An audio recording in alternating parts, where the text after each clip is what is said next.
Good day to all of you for attending this course. My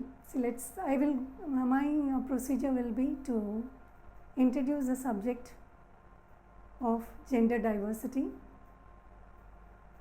and take you through a series of questions. Is the topic by itself, is it a fiction or a fact? Is it a glorified topic of our televisions, or is it really a fact based on statistical analysis? And next, go through the reasons of whether is it the need of women alone, or is it the requirement of the government and the society in large. The third question, which we will be scientifically analyzing, is that what is the reason for the existing diversity in gender, and what are the methods by which we can do a social engineering to alleviate this problem. And these are the kind of different questions that I will be taking you through. So the first thing is to request all of you to play an game with me. It's a thought experiment. Just all of you, I'll just count 30 seconds. Try to recall 10 names of, let me say, administrators in our country. If you are finding it difficult to get 10 names, 5 names. Let me see how many of you are able to get 5 names full. 30 seconds are over now. How many of you have got women and men names equal in this list? Definitely, I am very sure you will not forget Jayalalitha, or you will not forget Indira Gandhi. So that's a blessing. Now you do a similar experiment in music, either cine music or classical music. So 30 seconds are over now. So in your list, just check if you have M.S. Subbulakshmi, if you are touching classical music, or if you have chosen cine music, have you got some 2-3 ladies' name? If you do the same experiment for artists, you will again find that it's very easy for you to get the names of women. But now the toughest time comes to you. Can you list names of 5 scientists? 1, 2, 3. Yes, 30 seconds are over. How many of you have got single name of a woman scientist? Very rarely. You will at best get Madame Curie and none in India. It's not that there have not been women scientists. I will be listing a large number of women scientists as we go through. Then you will find that you have missed the glory of our own country.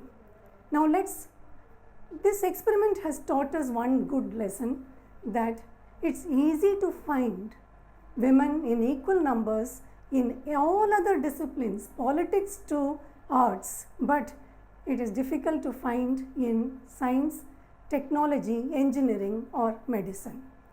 So now this is only the first experiment we have done. Now let's look at certain hard facts in the next slide.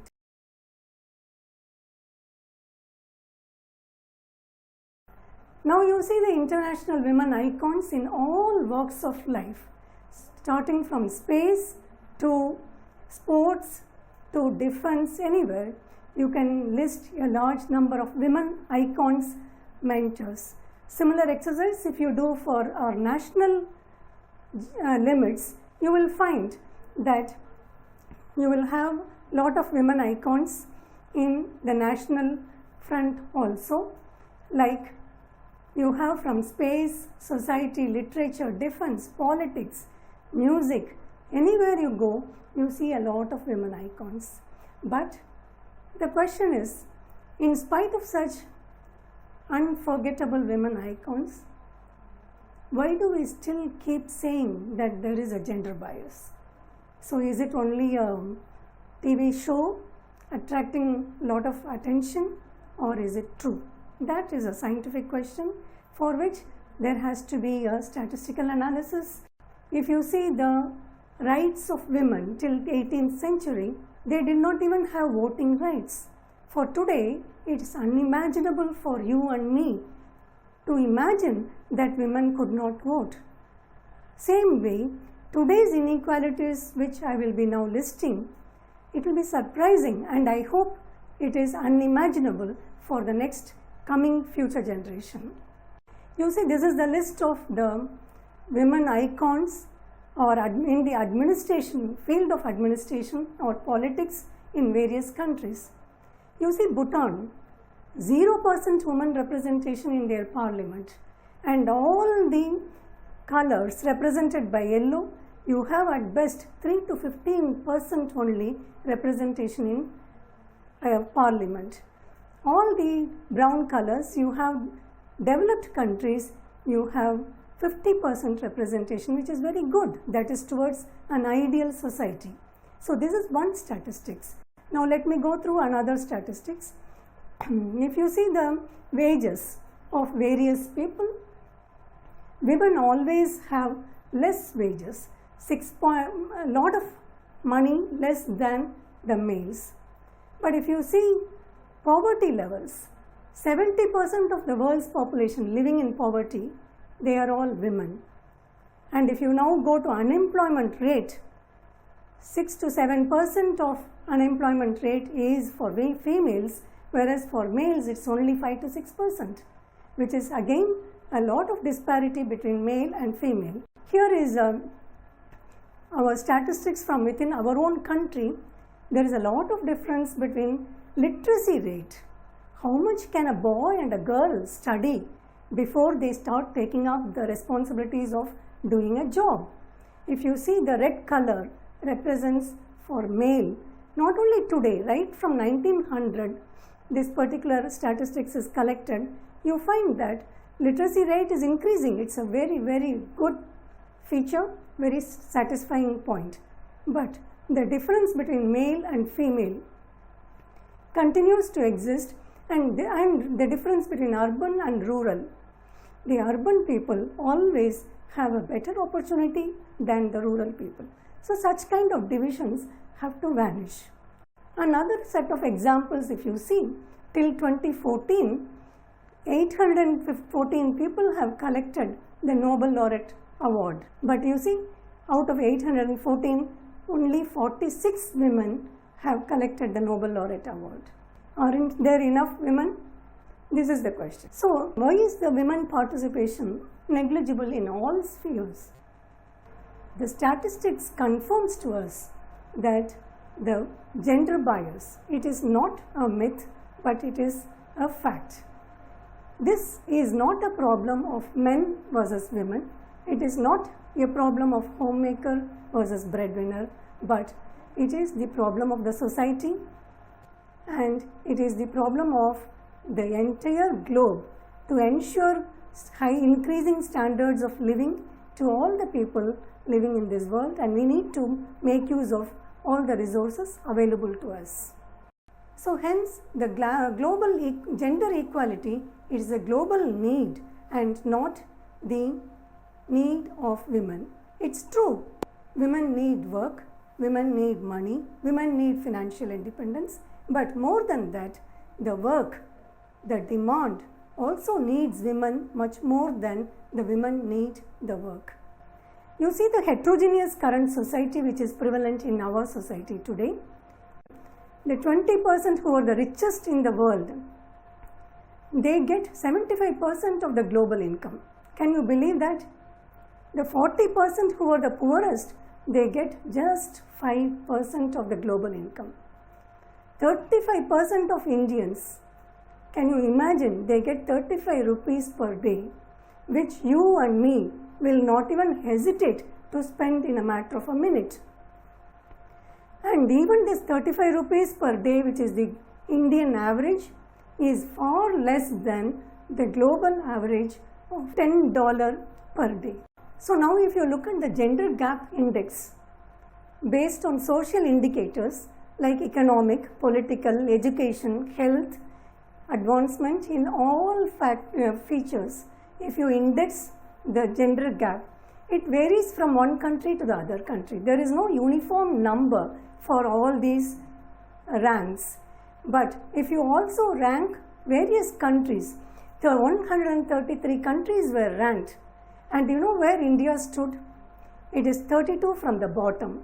I think we need to urgently do something to ensure that our gender gap index is improved. Now, the origin of gender gaps, this is the second or third question we are coming to. I think it is a third question. Fine. The question now is, what is the origin for this gender bias? Is the population unequal, or the number of women less than number of men, or is it the legacy of the past, or is it true, scientifically proving, unbiased way, we should also be able to accept if there are differences in capabilities of men and women. So we should explore all this in a scientific manner, in an unbiased manner. So look at statistics. The population of the world from various countries, when you see for men and women, we find that the ratio is more or less 50% plus minus 2-3. That's all. So we can say that the number of men and women, the difference is not very high. Therefore, that does not contribute to the observed gender bias, which we have seen in the second part of my talk.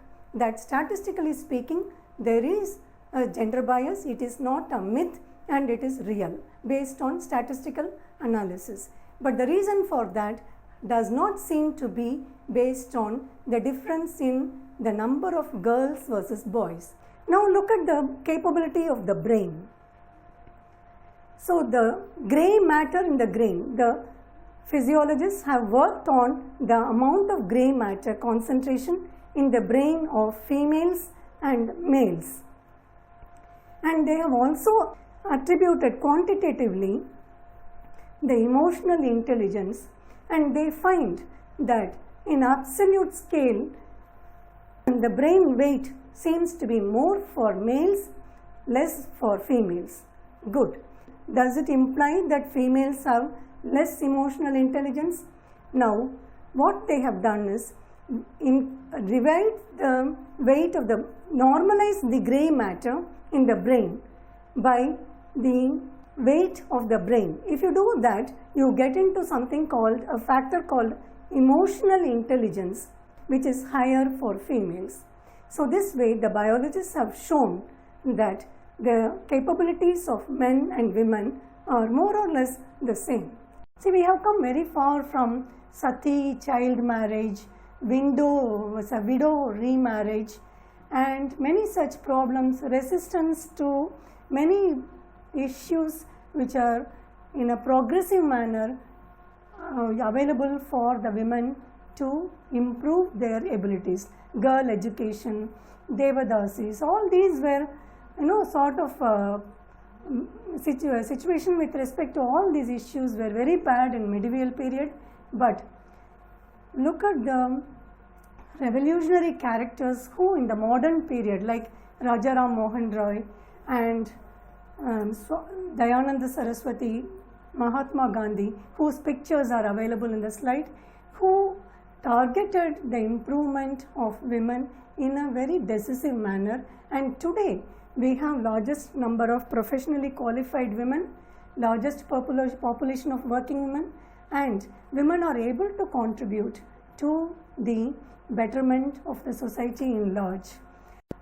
So if you see all the 4 reasons which were asked as to what is the reason for the gender inequality, we have shown population distribution is not the reason, inherent differences is not the reason. I have only given you one simple example, but there are many such research work which I recommend that all of you study. I have given the references in the text.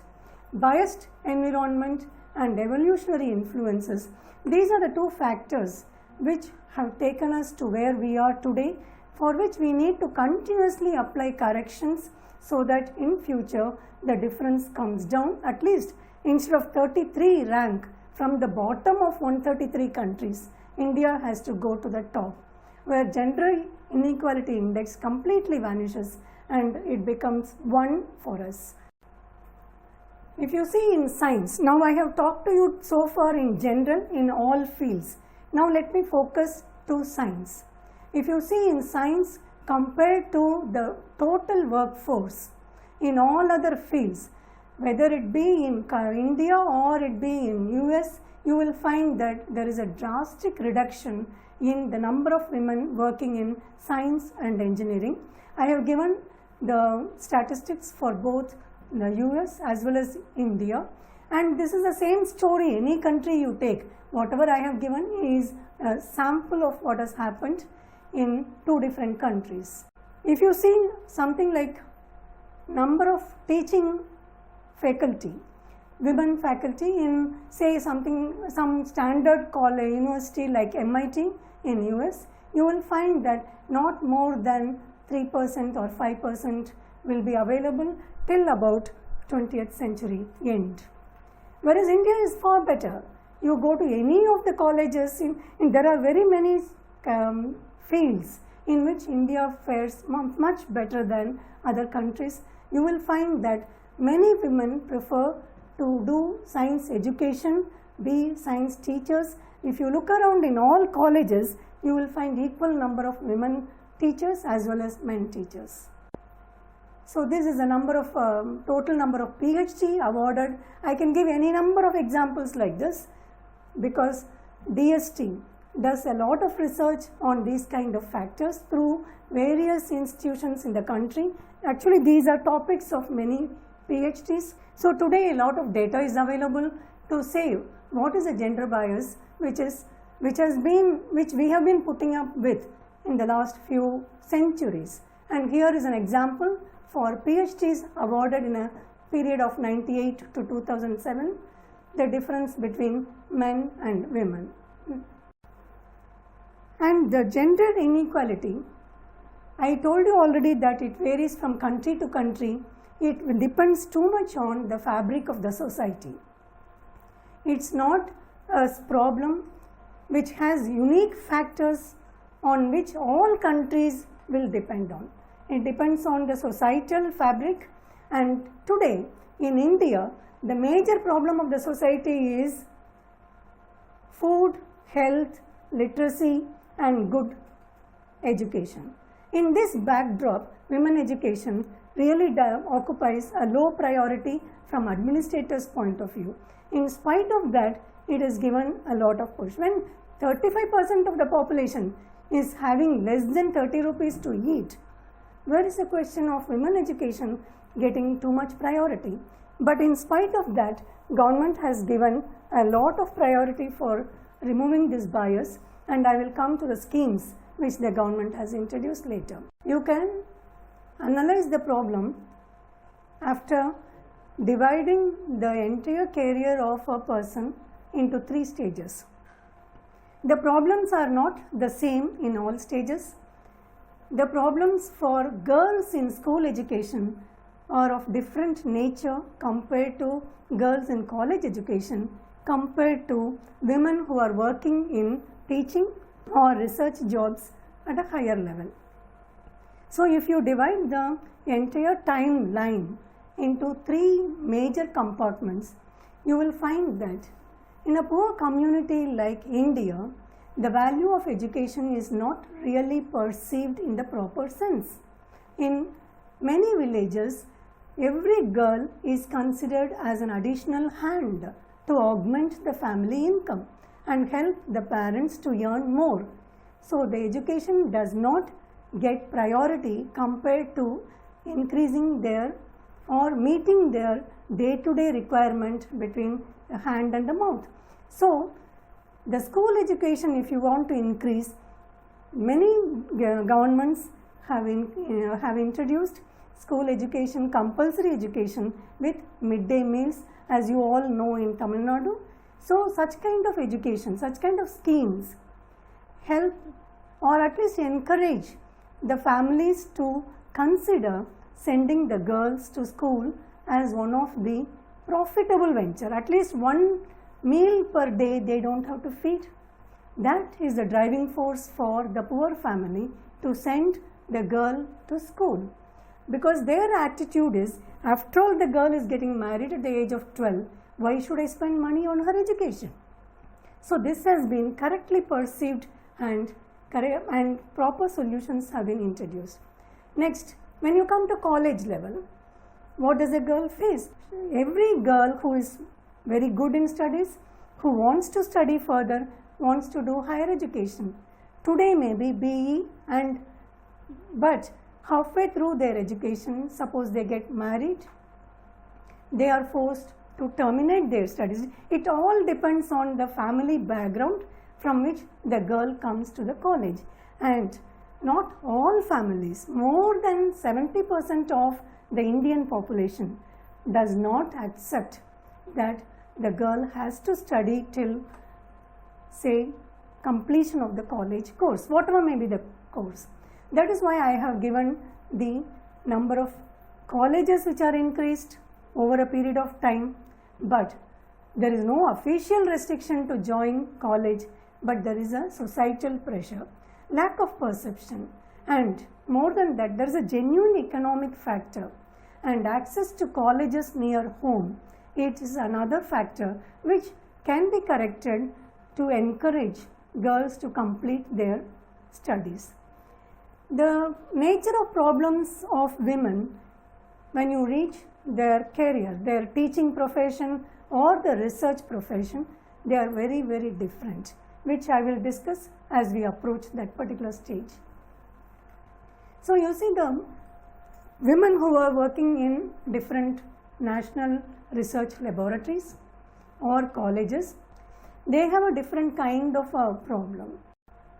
The professional rigidity which is there in the Indian society, it should be relaxed. I will explain what I mean by professional rigidity. A girl studies in a college for a particular 2 semesters or 4 semesters, and for family pressures she gets married. She is now forced to stop her education. Even though she has studied in one particular college, what is wrong in her to go and join another college and transfer all the credits that she has collected in a previous college to another college? The Indian administrative system will not permit that. She has to go back to square one, which has a lot of resistance. Another problem is the social attitude.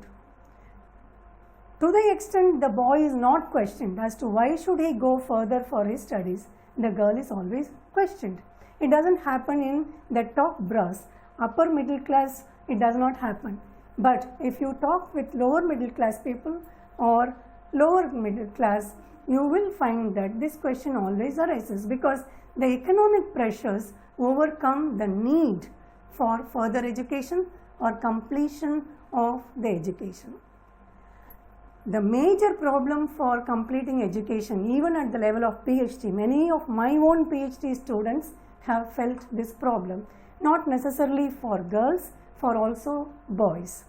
For men and women, the job opportunities in the country is very, very less. That is the reason why there is a brain drain.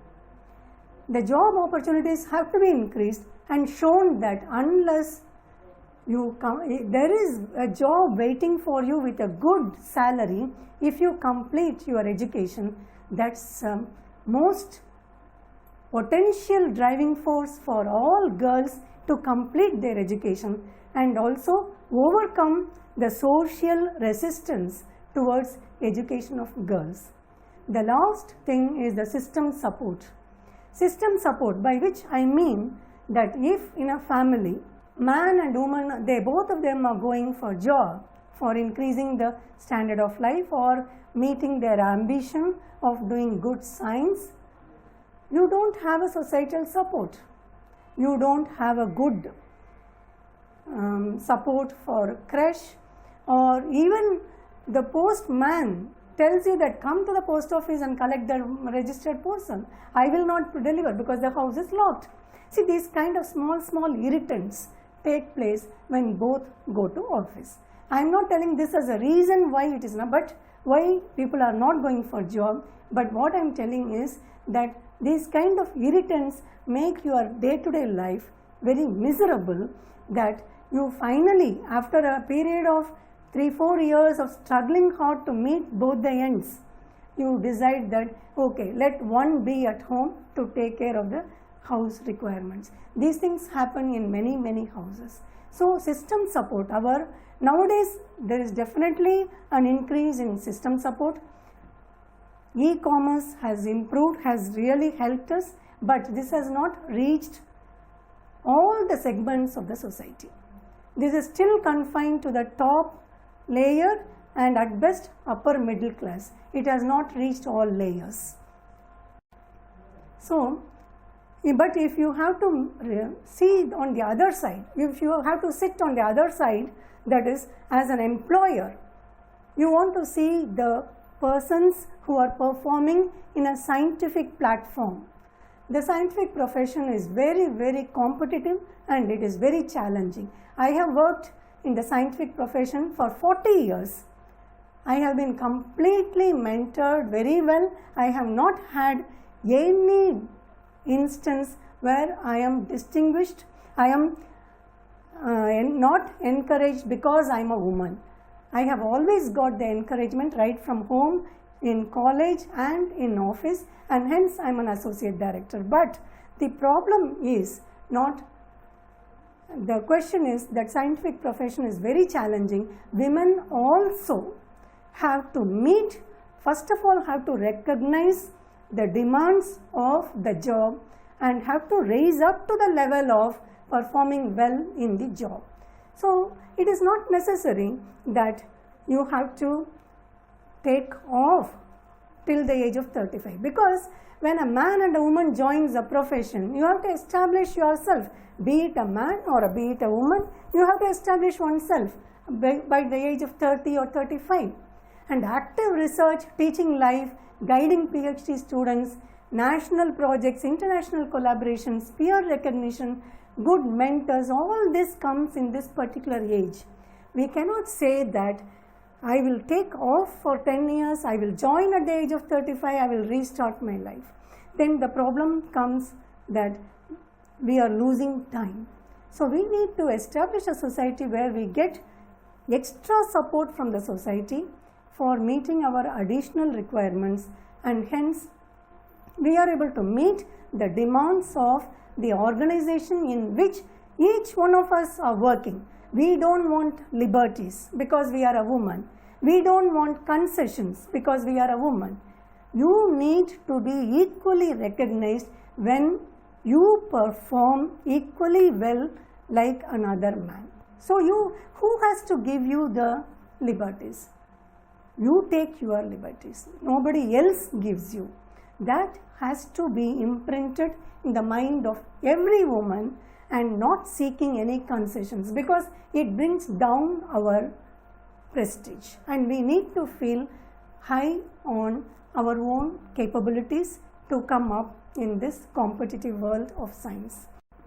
There is one more thing which I would like to tell, that of the 3 stages which I talked about, I have told how in the school we can encourage children, in the college how we can encourage, and in the professional how women also should aim high and we also should get societal support. Another thing is the glass ceiling effect. Why there are not enough number of Nobel laureates, enough number of say scientific directors? The problem is not because there are no capable women, but the problem is if you have to choose one high post, one award out of 1000 scientists, 950 are men and 50 are women. I am just telling a statistics. The probability of the award being won by man is very high, because number of competing people are men very high, 950 people. Out of 50, it's becoming difficult to choose one. That is the reason for the glass ceiling effect. And another effect called the sheep effect, black sheep effect. The senior women need to necessarily mentor the junior girls who are entering the profession and take care of their upcoming. There are many schemes which are introduced by the country, despite their very many difficulties, the priorities being different, but still there are many national schemes which I have listed here, Kiran, Disha and Women Empowerment Mission.